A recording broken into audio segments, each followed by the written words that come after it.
Today, we're going to learn how to change a gear cable. There are many reasons why you would do this. Gear cables wear out, get kinked, and stop working smoothly after a while. The reason I'm changing mine today is a bit more complex.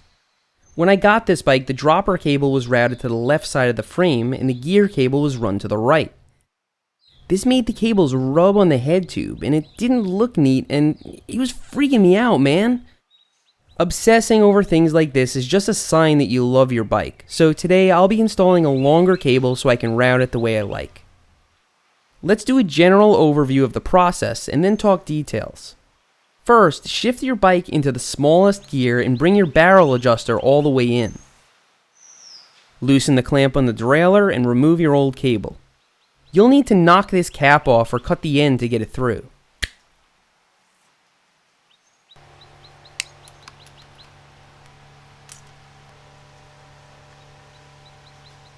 Up at the shifter, you'll need to find an access port, which is sometimes shielded with a cap. The cable should come out with a metal stop on the end.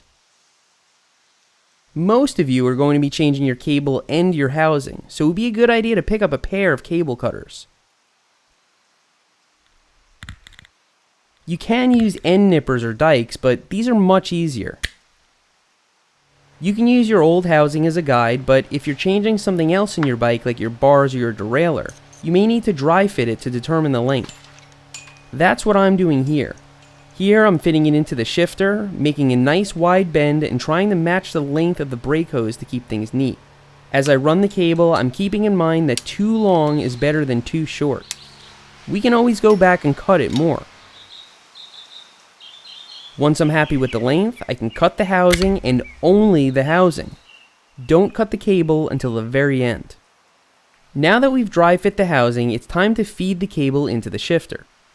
Again, this takes some poking around. Assuming you've shifted into the smallest gear, it should feed in straight and come out the other side. Most cable sets will come with these housing ends. You'll need to put one of these on the cable first, feed the cable into the housing, and then fit everything together. If you put the end on the housing first, you'll never get the cable in. At this point, the cable should be poking out of the other end of the housing, so put an end on that side too. Now identify your cable stay and route the cable accordingly. If you measured your housing correctly, there should be a nice wide bend there. Pull the cable as tight as possible and fasten the clamp. Cut the cable, adjust your derailleur, stick an end on it, and you're done. If you've never adjusted a derailleur before, check the description for a link to another one of my videos. Now let's talk details. First of all, there are two main types of cable housing. This is stranded. Cheaper housings will have a solid core. When you cut through solid housing, it'll be all jagged at the end, so you need to smooth it out on a bench grinder or cut diagonally again to get it as flat as possible. This is important since it can interfere with the cable. Most housings will have a little plastic tube in them, and you'll need to do a little poking to get the cable through initially. Sometimes the cable will get stuck at the other end. In this case, you want to back it off and punch it through. When initially fastening the cable to the derailleur, you should tighten it down, but not crazy tight. Chances are you'll need to tighten it again once you start working the shifter. Things settle into place after a few cycles, and you'll notice a ton of slack in the cable. At that point, you want to tighten it again. A lot of mechanics have one of these guys, a third hand. This thing is great for getting the cable tension just right, but if you don't have one, there's a hack. Hold the cable with your hand and place your thumb on the derailleur. Push the derailleur up the cassette ever so slightly and tighten the clamp. When you release it, there should be good tension on the cable. Now you can cycle the gear some more and make sure it really is tight, and tune your derailleur as needed.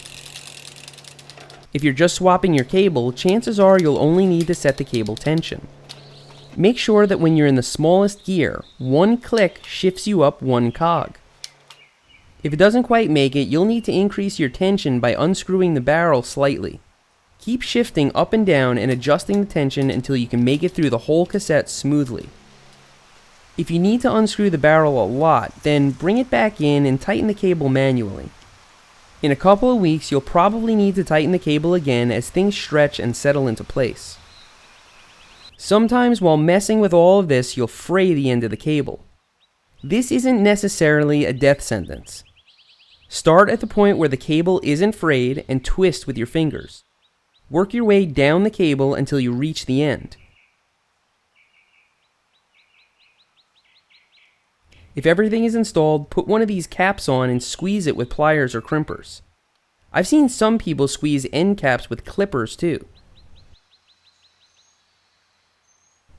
Sometimes you'll find that your shifting works great on the first few gears, but then gets all wonky further up the cassette. I left a link in the description which shows you how to deal with that problem specifically. Lastly, make sure you leave a few inches of cable on the end. You never know when you'll need to work on your drivetrain and cut some cable off to make it neat again. So that's it. If you need tools or supplies, all the links are below. If you watched this video and are still not confident in swapping a cable, it's nothing to be ashamed of. Cables take a little more finesse to get right than, let's say, pedals. Bike shops do not charge very much for cable replacements, and of course they have all the right ends and fittings to do the job right. If you have other questions, head down to the comments, and hopefully me or someone will answer you. Thanks for riding with me today, and I'll see you next time.